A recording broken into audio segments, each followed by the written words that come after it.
예수 그리스도 이름으로 하나님의 말씀 증거하겠습니다. 하나님의 말씀 호세아서 8장 1절에서부터 4절까지 보시겠습니다. 호세아서 8장 1절에서부터 4절입니다.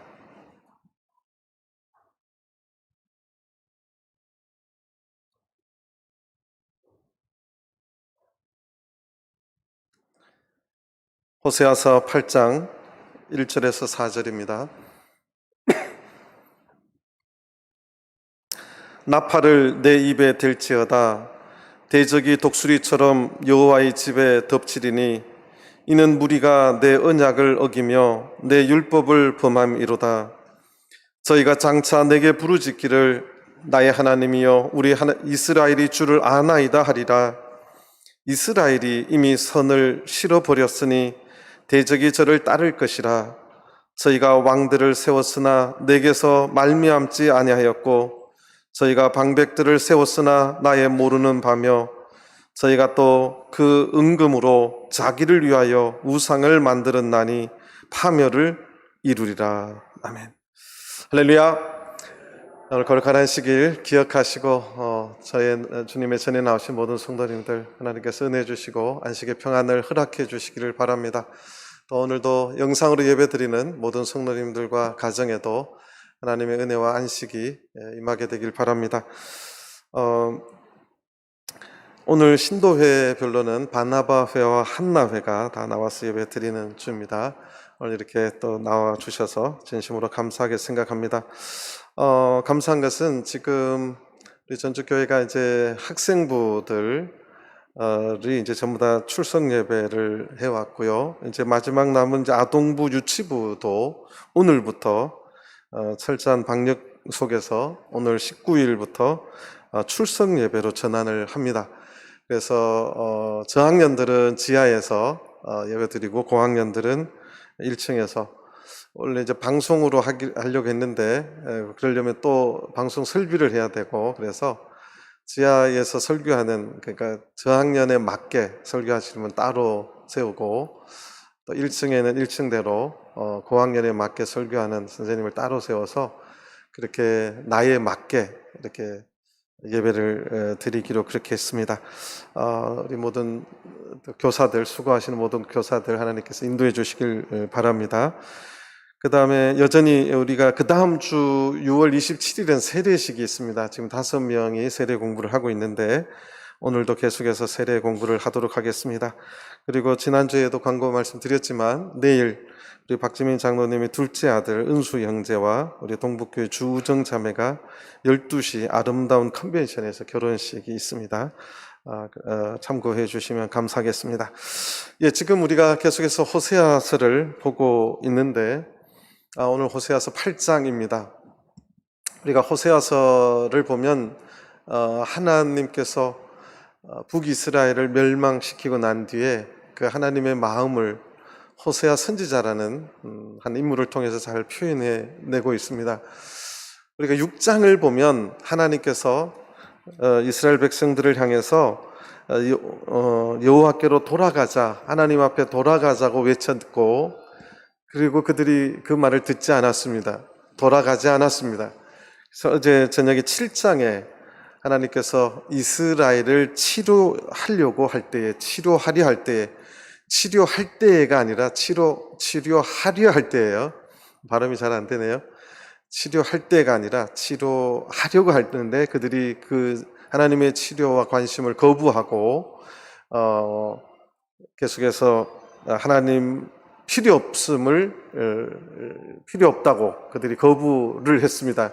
그래서 드디어 오늘 8장부터는 하나님의 심판을 하나님이 선언하시는 대목입니다. 그래서 8장 1절에 보니까 오늘 제목인데요. 나팔을 내 입에 댈지어다. 이게 제목이고 이게 하나님의 선언이에요. 이 나팔은 뭐냐 하면 전쟁을 알리는 신호입니다. 그러니까 이스라엘의 이제 실질적인 구체적인 예를 들면 이제 아수르가 쳐들어왔을 때 그들이 이제 패망을 하는데 그 나팔을 부는 것을 전쟁이 왔음을 알리는 파수꾼이 해야 될 일이 이제 나팔을 부는 거지요. 그런데 이것은 성경으로 보면 하나님의 심판의 시작이 또 나팔에 대한 의미가 있습니다. 주님의 재림 때도 그 천사장의 호령 소리, 나팔 소리를 이야기합니다. 그러니까 이 나팔이라고 하는 것은 임박한 하나님의 심판을 이야기하는 것입니다. 그래서 너희들이 하나님께로 돌아오라 그래도 돌아오지 아니하고 하나님께서 치료하려고 그들의 영적인 병을 치료하려고 해도 그들이 치료받기를 거부하자 드디어 하나님께서 그들을 향해서 나팔을 네 입에 댈지어다. 그러니까 이제 하나님의 심판이 너희 가운데 임한다는 사실을 너희 스스로 그것을 알리라고 지금 말하고 있는 것입니다. 그래서 나팔을 내 입에 댈지어다. 대적이 독수리처럼 여호와의 집에 덮치리니, 대적이 독수리처럼 여호와의 집에 덮칠 것이다. 이게 그냥 읽으면 읽어지는 건데 이스라엘 백성들이 이 말을 들으면 하나님이 지금 풍자하는 거예요. 여러분들, 하나님의 집은 대적이 침입할 수 없는, 누가 지켜주시는 것이에요? 하나님이 지켜주시는 것이에요. 그런데 하나님께서 이제 나팔을 불어라. 대적이 이제 구체적으로는 앗수르지요. 독수리처럼 여호와의 집에 덮칠 것이다. 이게 너네들이 그것이 하나님의 집이라며 그 하나님의 집에 덮치게 할 것이다. 덮칠 것이다. 그렇게 선언하는 것입니다. 그러니까 이스라엘의 멸망과 심판에 대한 하나님의 구체적인 심판이 지금 1절부터 하나님께서 이야기하고 있습니다. 그러니까 이스라엘에 있는 그곳이 더 이상 하나님의 집이 아니다라는 것입니다. 하나님이 웃기시죠? 야, 너네들이 지금까지 하나님의 집이라 했지? 그거 이제 대적이 와서 덮칠 거야. 그렇게 말씀하는 거예요. 누가 말씀하신다고요? 하나님이. 그러니까 하나님께서 그렇게 한 것은 풍자하시는 거예요. 그곳은 하나님의 집이 원래부터 아니었고 아닌데 너네들이 하나님의 집이라 했지, 대적이 이제 독수리같이 여호와의 집, 너네들이 그렇게 거짓으로 한 그곳을 덮칠 것이다. 하나님 그렇게 선언하셨습니다. 이제 이것은 심판의 선언입니다. 그리고 나서 이는이라고 하는 단어가 나와요. 이것은 왜 하나님께서 그렇게 심판을 선언하셨는지, 그 심판의 나팔을 부르려고 하셨는지, 왜 하나님의 집에 그러한 적군이 와서 독수리같이 덮쳐서 멸망시키는지 그 이유를 지금 설명을 합니다. 오늘 이 8장에는 5가지로 설명을 하고 계십니다. 첫 번째는 무리가, 이게 참 재밌어요. 하나님께서 마음에 들면 내 백성이에요. 내 백성이. 근데 조금 뭐 그래요. 그럼 이스라엘 백성이 이래요. 그래서 조금 마음에 안 들면 에브라임이 하다가 이제 이것들은 정말 내 백성이 아니고 포기하면 무리들이 그렇게 말하는 거예요. 그러니까 무리가, 이 무리는 누구를 말해요? 이스라엘 백성들을 말해요. 이 무리가 내 언약을 어기며 내 율법을 범함이로다. 그러니까 한순간에 적군이 독수리처럼 와서 덮치는 그 이유의 첫 번째가 이 무리들이 내 언약을 어기며 내 율법을 범했다. 하나님 그렇게 말씀하고 있습니다. 저는 우리 전주교회 모든 성도님들이 사실 우리 이 공동체를 성도라고 호칭하는 것이 제일 좋습니다. 거룩한 무리라는 뜻이에요. 근데 하나님께서 이 공동체의 성도들이 하나님 말씀을 안 지키면 하나님은 성도로 보는 게 아니라 뭐로 본다고요? 굉장히 기분 나빠하셔야 돼요. 하나님께서는 이방인, 하나님을 모르는 자들을 주님의 보혈로 씻어서 하나님의 거룩한 백성을 삼아주셨어요. 내 백성을 삼아주셨어요. 신약의 개념은 이제 성도라고 합니다. 성도보다 조금 낮은 것이 신도입니다. 그냥 믿는다고 오는 분들이에요. 그러다가 조금 마음에 안 들면 결국은 뭐로 호칭이 된다고요? 무리예요. 그냥 오는 무리들이에요. 아침마다 안식일 아침이 되면 제가 앞에 나가서 성도님 오는 것을 맞이합니다. 제가 아니라 하나님이 아마 오시는 것을 맞이할 거예요.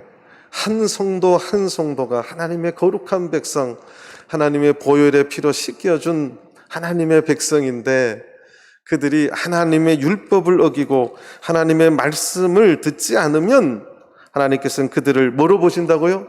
무리로 보신다는 거예요. 이 무리가 내 언약을 어기며 내 율법을 범했다. 그래서 내가 하루아침에 그들을 뭐 하겠다고요? 이 대적이 독수리처럼 여호와의 집을 덮치게 할 것이다. 그렇게 말하는 거예요. 그래서 덮치어서 패망을 당하고 고통을 당하고 어려움을 당하자 2절에 보니까 저희가 장차 이제 덮치고 나서 내게 부르짖기를 나의 하나님이여 우리 이스라엘을 주를 아나이다 하리라. 덮쳐서 패망하고 난 뒤에 주야 하고 이제 부르짖는다는 거죠. 나의 하나님이라고 한다는 거죠. 이것도 풍자하는 거예요. 네가 언제 나의 하나님이라고 했냐? 하나님 지금 풍자하는 거예요. 그렇게 돌아오라고 했는데 돌아왔어요? 안 돌아왔어요? 안 돌아왔어요. 우상이, 하나님께서 참 풍자를 잘하세요. 네가 언제 나한테 우리 하나님이라고 했냐? 그 뒤에 말이 숨겨져 있어요. 멸망당하고 난 뒤에 나의 하나님이여 우리 이스라엘을 주를 아나이다. 그때가 되면 늦어요? 안 늦어요? 제가 호세아 할 적에 그랬어요. 우리는 항상 뭐 할 때 잘해야 된다고요? 뭐 할 때 잘해야 된다고요? 있을 때 잘해야 돼요. 그렇게 돌아오라고 내 말을 듣고 깨닫고 돌아오라고 치료하려고 해도 거부해놓고 이제 하루아침에 대적이 독수리처럼 그들이 말하는 하나님의 집에 덮치고 나자 그러자 우리 나의 하나님이여 우리 이스라엘이 주를 아나이다. 그제서야 아는 척하는 거예요. 우리 인간적으로도 이런 사람 얄미워요? 안 얄미워요? 잘 모르세요? 그런 일을 안 겪어보셔서 잘 모르시는구만요. 평상시는 아는 척도 안 하다가 평상시는 눈길 한 줄 안 주다가 어려움에 처음 와가지고 우리 잘 친하자녀 우리가 그런 사이요 이러면 속으로 얄미워요? 안 얄미워요? 지금 하나님이 지금 그걸 풍자하는 거예요.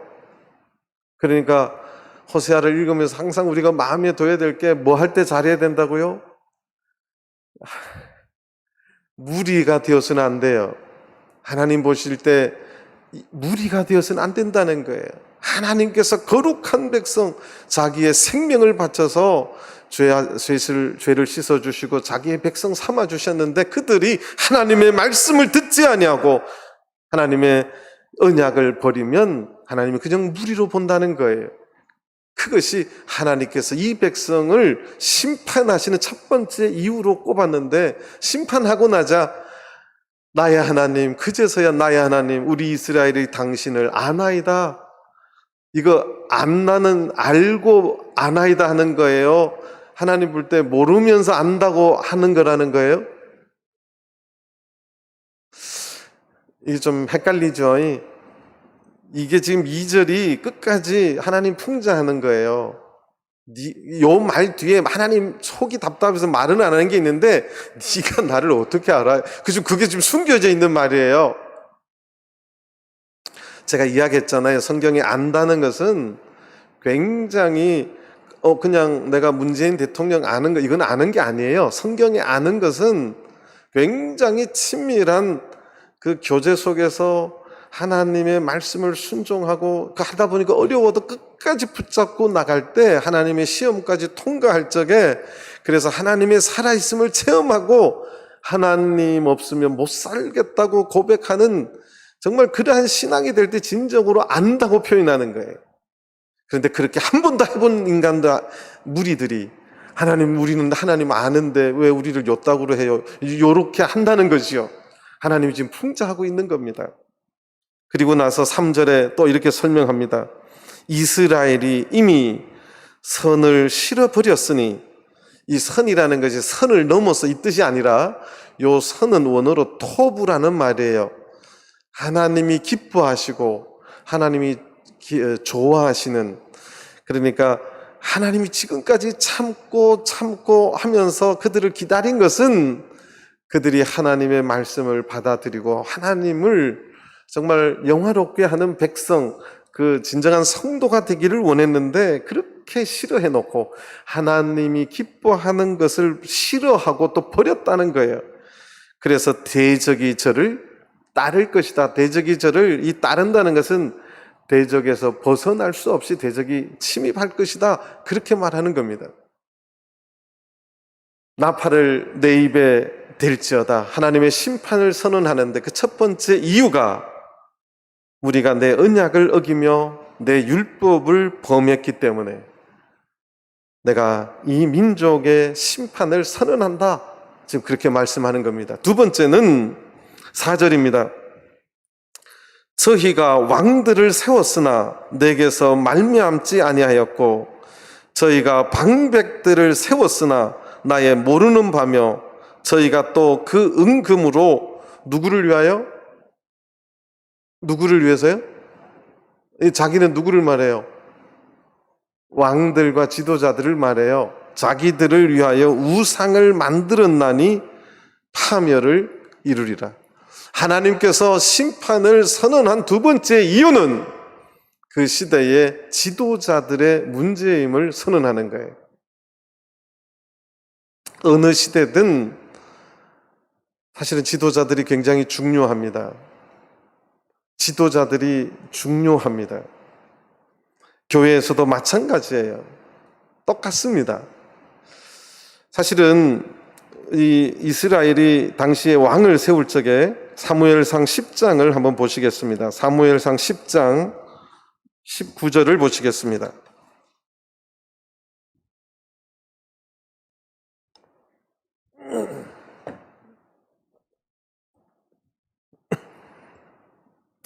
사무엘상 10장 19절 너희가 너희를 모든 재난과 고통 중에서 친히 구원하여 내신 너희 하나님을 오늘날 뭐하고? 버리고 이르기를 우리 위에 왕을 세우라 하도다. 그런즉 이제 너희 지파대로 1000명씩 여호와 앞에 나오라 하고, 하나님께서 이스라엘 백성들이 왕을 세워달라고 요구할 적에 하나님이 해주신 말씀이에요. 너희의 하나님, 그러니까 너희들의 재난과 고통 중에서 구원해 내주신 하나님을 버리고 그 하나님을 만족하지 못하고 우리의 왕 대신 하나님의 통치를 거부하고 우리 위에, 사람들 위에 왕을 세워달라고 요구하셨다는 거예요. 이거 하나님의 평가고 하나님의 지적입니다. 그런데 오늘날 만약에 교회에서도 알고 보면 사람을 왕으로 세울 수 있습니다. 오늘날 한국 교회에 보십시오. 엄청난 대형 교회 목사님을 보면 거의 왕 수준입니다. 그러면 오늘날 우리 교회는 그렇지 않을까요? 전혀 그렇지 않을까요? 생각해 봐야 돼요. 오늘날 교회의 지도자가 스타가 되는 거, 교회의 왕을 세우는 겁니다. 오늘날 교회에 하나님이 통치하는 것을 거부하고 뭔가 사람이 나타나서 교회를 부흥시키고 사람이 나타나서 교회를 마치 어떻게 해야지 부흥될 것으로 말하는 분들이 얼마나 많은지 몰라요. 지금도 그렇게 주장하는 분들이 있습니다. 이것은 하나님의 통치보다 사람이 나타나서 우리 가운데 스타가 되기를 원하는 거지요. 하나님은 그렇게 지금 평가하고 있습니다. 그 다음에 같은 사무엘상 12장을 보시겠습니다. 사무엘상 12장, 요거는 조금 쭉 좀 보도록 하겠습니다. 6절부터 12장 6절부터 쭉 읽어보겠습니다. 사무엘상 12장 6절 사무엘이 백성에게 이르되 모세와 아론을 세우시며 너희 열조를 애굽 땅에서 인도하여 내신 이는 여호와시니 그런즉 가만히 섰으라. 여호와께서 너희와 너희 열조에게 행하신 모든 의로운 일에 대하여 내가 여호와 앞에서 너희와 담론하리라. 야곱이 애굽에 들어간 후 너희 열조와 여호와께 부르짖음에 여호와께서 모세와 아론을 보내사 그 두 사람으로 너희 열조를 애굽에서 인도하여 내어 이곳에 거하게 하셨으나 그들이 그 하나님 여호와를 잊은지라. 여호와께서 그들을 하솔 군장 시스라의 손과 블레셋 사람의 손과 모압 왕의 손에 붙이셨더니 그들이 치매 백성이 여호와께 부르짖어 가로되 우리가 여호와를 버리고 바알들과 아스타롯을 섬김으로 범죄하였나이다. 그러하오나 이제 우리를 원수들의 손에서 건져내소서. 그리하시면 우리가 주를 섬기겠나이다 하매 여호와께서 여룻바알과 베단과 입다와 나 사무엘을 보내사 너희를 너희 사방 원수의 손에서 건져내사 너희로 안전히 거하게 하셨거늘. 12절 너희가 암몬 자손의 왕 나하스의 너희를 치러 옴을 보고 너희 하나님 여호와께서는 너희의 왕이 되실지라도 너희가 내게 이르기를 아니라 우리를 다스릴 왕이 있어야 하겠다 하였도다. 너희 하나님 여호와께서는 너희의 왕이 되실지라도 하나님께서는 우리의 왕이 되시기를 원하십니다. 이 말은 하나님께서 친히 우리를 통치하시기를 원한다는 사실이에요. 그런데 이스라엘 백성들이 아니라 우리를 다스리는 우리 위에 인간의 왕이 있어야 하겠다 그렇게 요구했다는 사실입니다. 이것은 하나님의 평가고 하나님의 정확한 지적이에요. 이것이 왕의 시작이었습니다. 하나님이 친히 왕이 되셨음에도 불구하고 본인은 인간 왕을 구했음을 이야기하는 것입니다. 이스라엘 백성은 영적으로 하나님이 친히 통치하시기를 원하세요. 그런데 오늘날 교회도 마찬가지예요. 이곳에는 인간의 왕이 있어서는 안 됩니다. 교회에 스타가 있어서는 안 돼요. 하나님의 말씀으로 통치받는 것 누구나 그 말씀 앞에 다 겸손히 순종해야 될 대상밖에 없습니다. 그래야 하나님은 그들을 성도라고 합니다. 만약에 그것을 거부하는 순간 하나님은 뭐라고 부른다고요? 무리로 보는 거예요. 그런데 제가 교회가 조금 어려우니까 어떤 분이 저한테 찾아왔어요. 그분도 성직자십니다. 목사님, 총회가 어려운데 이런 난세일수록 영웅이 나야 됩니다. 이런 난세일수록 영웅이 나서 총회를 평정하고 총회를 아주 잘 이끌어 가야 된다고 누구를 지지하라는 거예요. 내가 속에서 너무 웃겨가지고 제가 그랬어요. 말은 명칭은 생략하겠습니다. 난세일수록 하나님이 통치하셔야 됩니다. 난세일수록 하나님이 드러나야 됩니다. 제가 그랬어요. 그랬더니 목사님하고는 대화가 잘 안 통하네요. 그러더라고요. 난세일수록 누가 통치해야 된다고요? 하나님이 통치해야 됩니다. 난세일수록 하나님이 드러나야 됩니다. 난세일수록 영웅이 나서는 안 되는 곳이 교회입니다.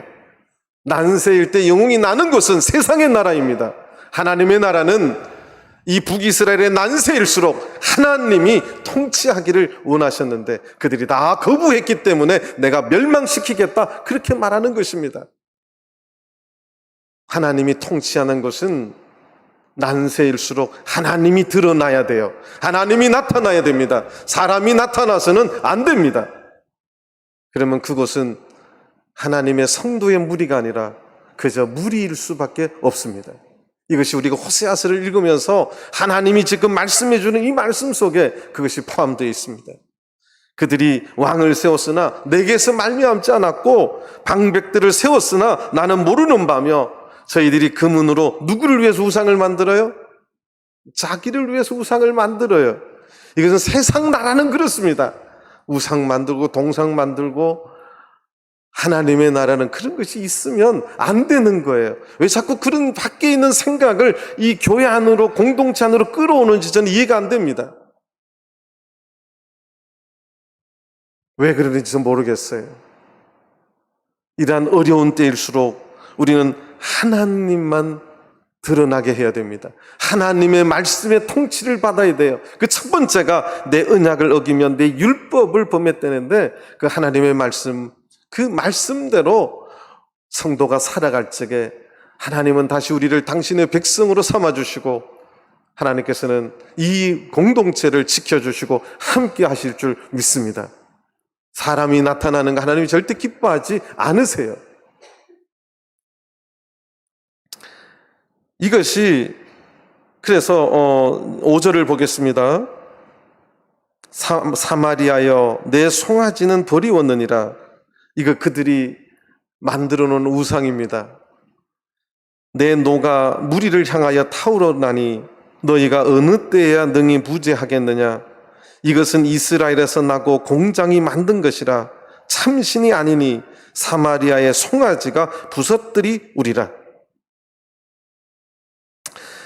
하나님께서 그들을 향해서 어떻게 말하느냐. 저희가 바람을 심고 광풍을 거둘 것이라.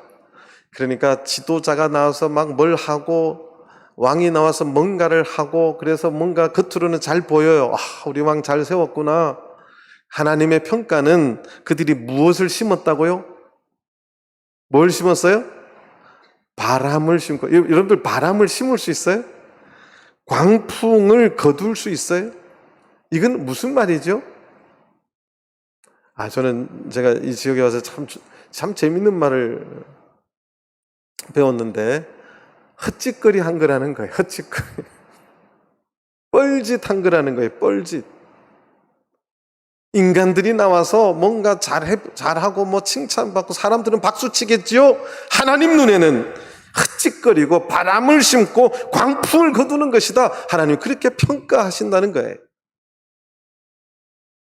하나님 없이 헛된 것에 수고한 것이라는 거예요. 그래서 심은 것이 줄기가 없으며 이삭은 열매를 맺히지 못할 것이요 서로 맺힐지라도 이방 사람이 삼키리라. 이것이 두 번째, 하나님께서 이 북이스라엘을 심판할 수밖에 없는 두 번째 이유입니다. 이스라엘 공동체가 믿음의 길로 가도록 하나님께서는 지도자들에게 어떤 많은 책임을 지워주셨어요. 그러면 그 지도자들은 나를 섬기게 하고 나의 우상을 만들게 하는 게 아니라, 그들이 잘못 가고 있는 거, 그들이 이제 6장부터 말하면 하나님께로 돌아가자, 하나님께로 돌아가자, 이 말을 제대로 전해야 된다는 거예요. 우리가 지금 병들었습니다. 우리가 회개하고 하나님께로 돌아가야 됩니다. 하나님의 치유가 필요합니다. 그렇게 하나님의 치료를 거부하지 않도록 하는 게 지도자들의 책임이었다는 거죠. 지도자들이 그 짓 하지 아니하고 전부 다 자기를 섬기도록 그렇게 만들어가는 거, 이것이 내가 그들을, 공동체를 심판하고 멸망시킬 두 번째 이유라고 하나님 지금 말씀하고 있는 거예요. 그럼 하나님께서는 오늘날 어떤 지도자를 기뻐하시느냐? 어떤 지도자를 기뻐하시느냐? 하나님의 기준이 있어요.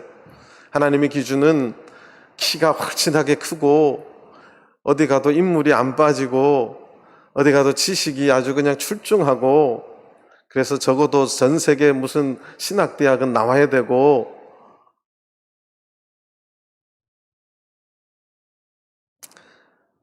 재물도 많아야 되고, 그것이 하나님이 바라는 지도자의 감은 아니에요. 세상은 그렇습니다. 세상은 그런 지도자가 나와야 되지만 하나님의 나라는 어떤 지도자를 하나님은 원하시느냐? 하나님의 은혜를 아는 자예요. 그 말은 무슨 말이냐? 하나님, 저는 아무것도 아닙니다. 하나님 없이는 하루도 못 사는 연약한 존재입니다. 하나님 말씀대로 하겠습니다. 내 인생을 다 내려놓고 하나님의 말씀대로 살고 하나님의 발걸음 따라 가겠습니다. 모든 것이 하나님의 은혜입니다. 그걸 고백하는 자가 하나님이 기뻐하시는 지도자들입니다. 내 생각에는 이게 아니에요. 하나님의 뜻대로 살겠습니다. 저는 오늘 하루도 내가 지금 숨 쉬는 순간순간마다도 저는 하나님의 은혜입니다. 하나님께서 나에게 건강을 주셔서 지금 살아가고 있습니다. 하나님께서 그래도 이렇게라도 인도해 주셔서 내가 이 정도 살아가고 있는 모든 것이 하나님의 은혜입니다. 하나님 감사합니다. 그런 사람을 하나님은 기뻐하시고 당신이 기뻐하시는 지도자로 삼아 주신다는 사실입니다.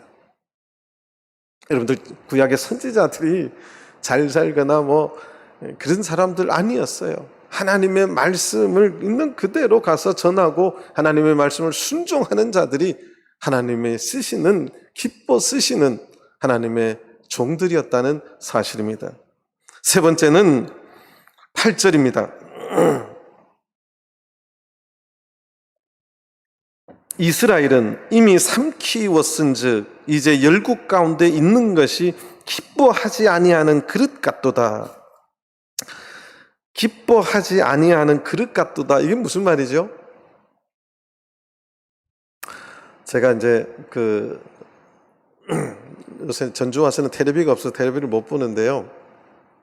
이제 텔레비를 볼 적에 보면 도예 하시는 분이 있죠. 흙으로 이렇게 빚어가지고 말렸다가 또 도약을 칠해가지고 어디에 넣어요? 가마에 넣어요. 가마에 넣어서 구워요.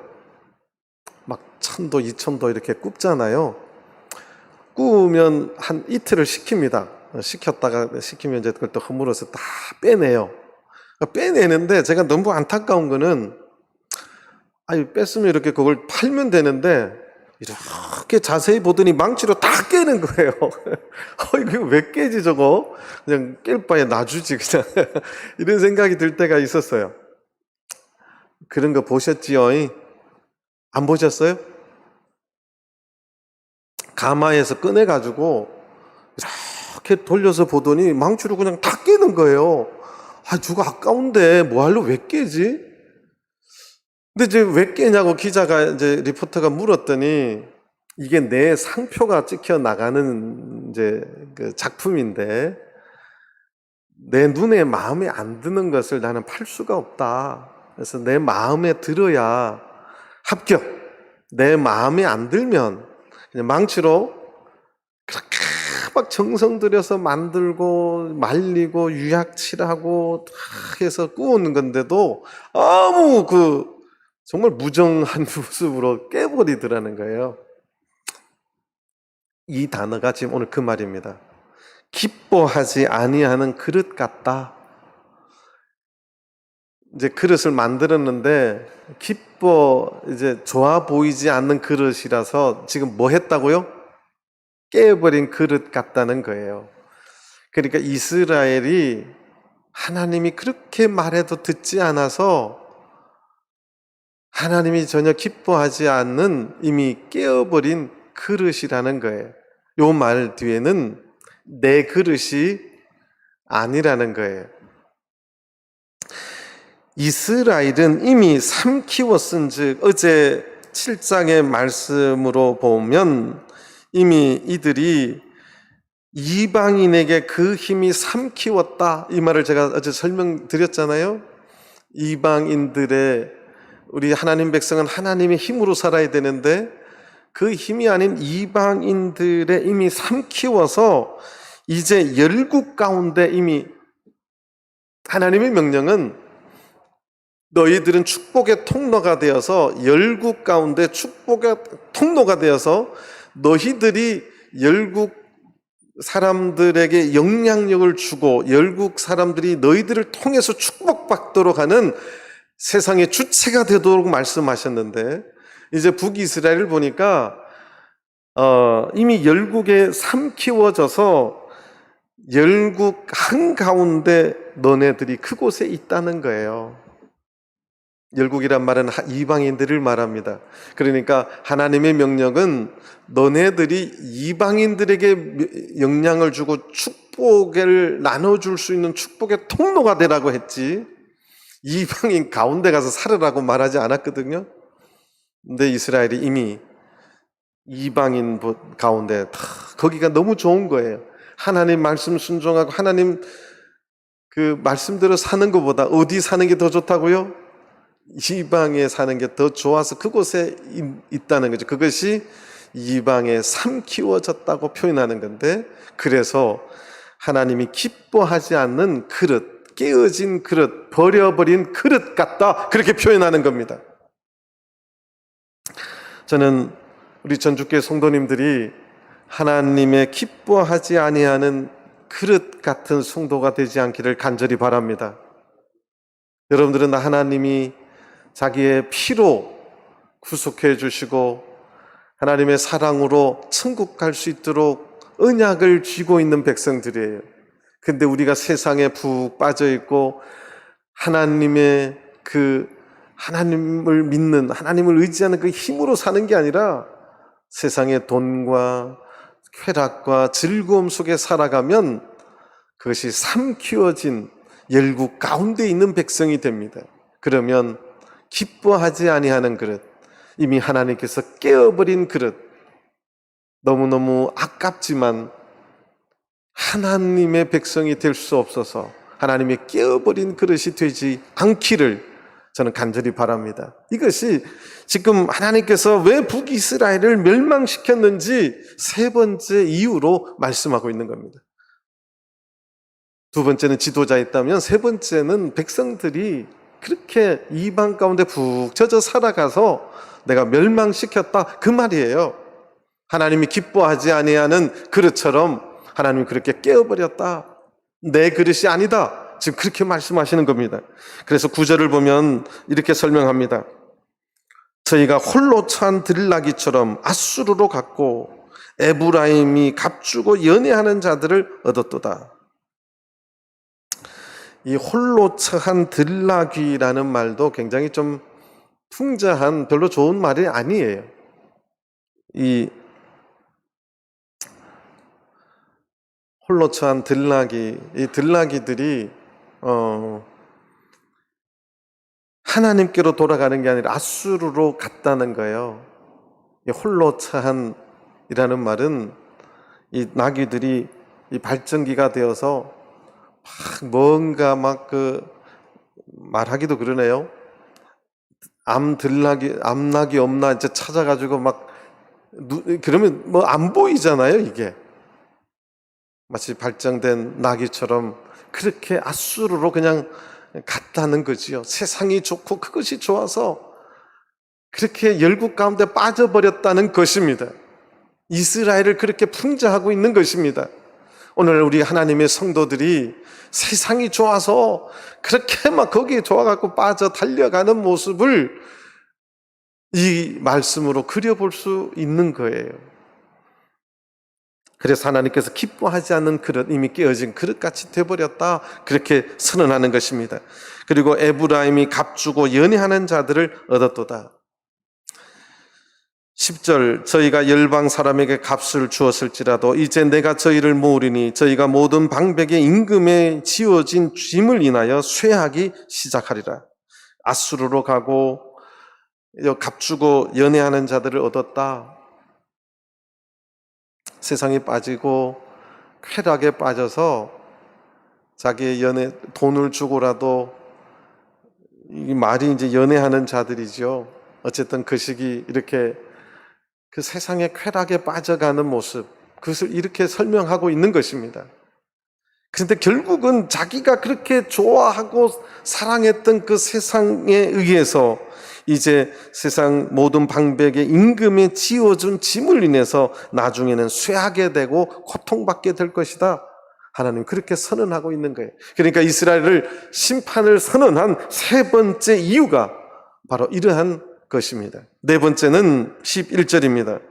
에브라임이 죄를 위하여 제단을 많이 만들더니 그 제단이 저로 범죄케 하는 것이 되었도다. 여기도 풍자하는 말이 있어요.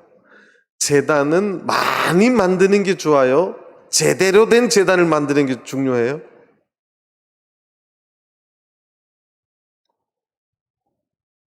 에브라임은 죄를 위하여 제단을 많이 만들었는데, 이게 풍자하는 말이라니까요. 그러니까 북이스라엘 사람들이 자기들이 양심이 있으니까, 신앙의 양심이 조금 있으니까 우리가 뭔가 지금 잘못 가고 있는데, 우리가 지금 뭔가를 못하고 있는데, 이러다가 하나님한테 혼날 수도 있는데, 그러니까 이제 어떻게 하냐면 제단을 막 많이 만드는 거예요. 실컷 잘못하다가 이제 쉽게 말하면 안식일 되면 하나님의 제단 앞에 가서 저 잘못했으니까 용서해 주세요, 이런 거는 하고 있다는 거예요. 근데 삶은 어떻다고요? 또 전혀 상관없이 살아가는 거예요. 그래서 그걸 지금 말씀하는 거예요. 에브라임이 죄를 위하여 제단을 많이 만들더니 그 제단이 서로 범죄케 하는 것이 되었도다. 왜 그러냐면 12절, 내가 저를 위하여 내 율법을 망가지로 기록하였으나 저희가 뭐한 것으로 여겼도다? 관계 있는 것으로요? 없는 것으로. 그러니까 제단만 많이 만들면 뭐 하냐는 거예요. 하나님의 이 말씀, 하나님의 말씀하고는 상관없는 것으로 생각하고 살다가 제단만 많이 만들면 우리가 어떻게 되겠지? 아무 소용이 있다고요? 없다고요? 없다는 거예요. 그러니까 그들이 신앙생활은 껍데기로 하기는 하는데 하나님의 말씀하고는 아무 상관이 없이 누구 맘대로요? 자기 맘대로 살아가기 때문에 내가 심판하지 아니할 수 없다고 하나님 지금 선언하시는 겁니다. 오늘날 종교생활이 우리가 교회만 오면 되는 것이 아니라 우리가 예배에 가장 중요하게 여기는 이 말씀은 하나님의 말씀이에요. 하나님의 말씀을 항상 나하고 뭐한 것으로 여겨야 돼요? 관계없는 것으로요? 그거는 목자님 말씀이고요. 내가 그랬어요. 목자님 말이 아니라 성경 말씀이에요. 그런데 그 목자님 말씀이고, 제 이야기가 아니라 성경이라니까요. 저는 생각이 달라요. 자기 생각이 있어요. 그래서 그 생각이 옳지, 목자님 이야기는 틀렸다는 거예요. 그래서 내 이야기가 아니라, 보십시오. 성경에 이렇게 있지 않습니까? 목자님 말이고 내 생각은 따로 있다는 거예요. 그래서 제가 그러면 이제 생각에 하나님 말씀을 맞춰야 되나요? 내가 물었어요. 답을 안 하세요. 우리 하나님의 백성들은 내 생각을 누구한테 맞춰야 돼요? 이게 끄떡끄떡해도 쉽지 않다니까요. 내 생각을 누구에 맞춰야 돼요? 하나님에게 맞춰야 돼요. 하나님의 말씀이 아무리 많아도, 성경책이 내 책꽂이에 있고 집에 있고 교회에 있고 많아도 그 말씀이 나하고 아무 상관없다면 하나님의 심판의 대상임을 지금 하나님께서 지금 네 번째 이유로 설명하고 있는 것입니다. 저는 우리 전주교회 모든 성도님들이 교회에 오셔서 예배 드리는 게 얼마나 중요합니까? 근데 우리가 예배 드릴 때 정말 우리가 소중하게 생각해야 될 것은 이 하나님의 말씀이 내 삶하고 뭐가 있어야 돼요? 관계가 있어야 돼요. 근데 관계가 있을 때는데 내 생각에 하나님을 맞춰야 돼요? 하나님의 말씀에 나를 맞춰야 돼요? 이게 쉽지 않다니까요. 제가 해보니까 쉽지 않아요. 목자님 말씀은 그렇고요. 제 이야기가 아니라 성경인데요. 아무리 말해도 내 생각은 따로 있어요. 자기 생각이 다, 사람은 자기중심적입니다. 자기중심적이에요. 성도들 간에 약간의 불화가 있어도 제가 중간에서 이쪽 말 들어보고 이쪽 말 들어보면 다 자기중심적이에요. 이분은 자기가 이분한테 어떻게 나쁜 짓 한 거 말 안 해요. 그리고 자기가 섭섭한 것만 나한테 말해요. 이분한테 가면 이분이 이분한테 나쁘고 못되게 한 거는 하나도 말 안 해요. 자기는 항상 착했는데 그렇게 못되게 한다는 거예요. 근데 이제 양쪽 말 들어보면 다 이해가 돼요. 이분은 이분대로 상처를 받고 힘들었구나. 그래서 이분은 이분대로 상처를 받아서 그랬구나. 사람은 내가 저분한테 어떻게 못됐게 하고 이거부터 절대 말 안 해요. 그걸 숨겨요. 그리고 저 사람이 나한테 섭섭하게 하고 못됐게 한 것만 말해요. 그래서 사람은 절대적으로 자기중심적이에요. 그런데 그것이 사람하고의 관계도 문제가 되지만 누구하고의 관계요? 하나님하고의 관계에 있어서도 생각해 봐야 돼요. 제가 어제 이야기했죠? 제가 어제 말씀드릴 적에 사람이 자기를 본다는 게 정말 힘들다는 거. 내가 정말 하나님의 마음에 들게 내가 신앙생활 했을까? 이거는 별로 생각 안 해요. 나는 교회 댕겼는데 뭐가 안 되면 그 하나님한테 뭐 한 것만 생각해요? 섭섭한 것만 말하는 거예요. 섭섭한 것만. 지금 이 하나님께서 여기에서 말씀한 게 그거예요. 하나님의 말씀 앞에 자기를 내려놓고 이거는 안 하고 그냥 내 생각으로 살다가 어려움이 닥치면 누구를 원망하냐면 하나님을 원망하는 신앙. 이것이 지금 이 네 번째 해당될 수 있어요. 저는 우리 전주교 모든 성도님들이 하루하루 살 적에 하나님 말씀 안에서 늘 그 말씀을 기억하고 말씀대로 살고 말씀을 의지하고 사는 저와 여러분들 되시기를 간절히 바랍니다. 이것이 오늘 호세아를 통해서 하나님이 네 번째 왜 멸망할 수밖에 없었냐에 대한 이유입니다. 다섯 번째 마지막은 14절을 보시겠습니다. 이스라엘은 자기를 지은 자를 잊어버리고 정각들을 세우며 유다는 견고한 성읍을 많이 쌓았으나 내가 그 고을들의 불을 보내어 그 성들을 삼키게 하리라. 여러분들 이 정각은 최근에 번역은 다 왕궁으로 번역이 되어 있어요. 이 왕궁이란 뜻입니다. 그러니까 북이스라엘이 뭐만 튼튼하게 지으면 멸망 안 당해요? 왕궁을 튼튼히 짓고 성읍들을 많이 해서 튼튼하게 해놓으면 이 나라는 견고하다고요? 안 견고하다고요? 견고하다고 생각한다는 거예요. 그런데 그 앞에 말이 중요합니다. 이스라엘은 자기를 지은 자를 뭐하고? 하나님을 말해요. 이스라엘이 하나님을 잊어버리고 왕궁을 성읍을 많이 지어서 우리가 절대 멸망하지 아니하고 견고한 방어막을 만들어 놓자.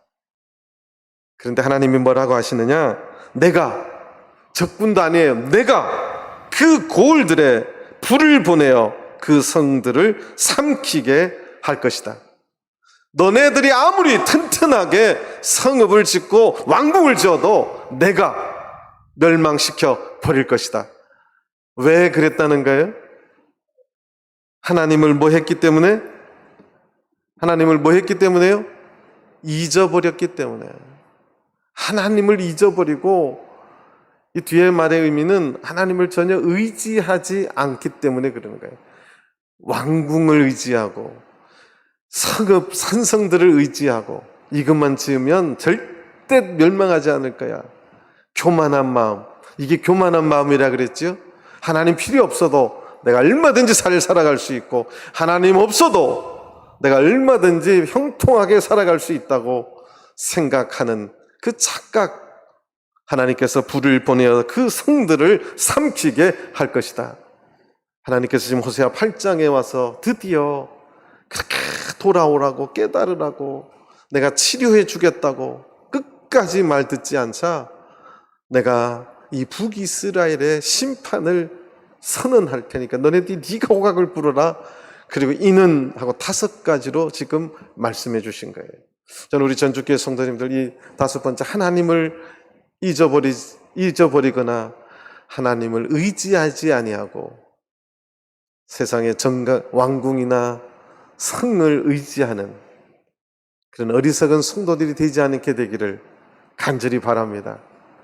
그래서 저는 우리 전주교회 모든 성도님들 늘 하나님 앞에 겸손하게 나아가는 하나님을 사랑하는 그런 귀한 성도들이 다 되시기를 다시 한번 간절히 바랍니다.